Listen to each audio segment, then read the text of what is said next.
When I told you guys I was going to buy a shredder, this bad boy right here probably isn't what you expected. Because to be honest, this isn't what I expected either, but this is what came in today, and of course I saved it. This is an old single shaft shredder with a hydraulic ram on the back that basically pushes material into the drum as it's spinning, and it actually looks like it's in pretty good shape. The plant it came out of said that it was still running, and they just didn't use it anymore or something along those lines, but my guess would be this bearing right here is probably why they got rid of it, because that thing is completely blown apart. I am going to see if I can find a replacement bearing and try to get this thing working. The only unfortunate part is it does not have the control panel with it, so if we get the shredder itself working, I will have to get somebody to make a control panel to basically control the hydraulic ram, automated and all that sort of stuff. It did have a blower on it. This was used for waste wood, which I'll climb up there in a second and show you on the top. It's basically completely full of wood, but we would need to change the screens to use it for some different types of material around here.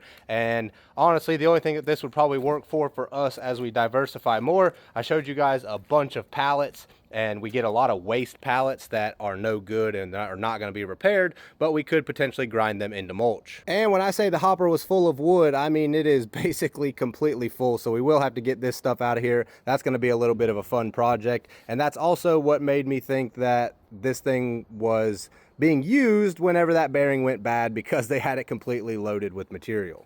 Of course, I need another project like I need a hole in the head, but who's going to scrap a perfectly good shredder like this, or a almost perfectly good shredder? The plan is to get the wood out of the hopper and make sure that the shredder is actually in decent shape. If it is, I will try to repair that bearing. If we can get that repaired, then I will probably get power hooked just to the electric motor and make sure that the shredder works. And if all of that checks out, then maybe I'll go through with having somebody build a control panel to basically make this thing operate autonomously.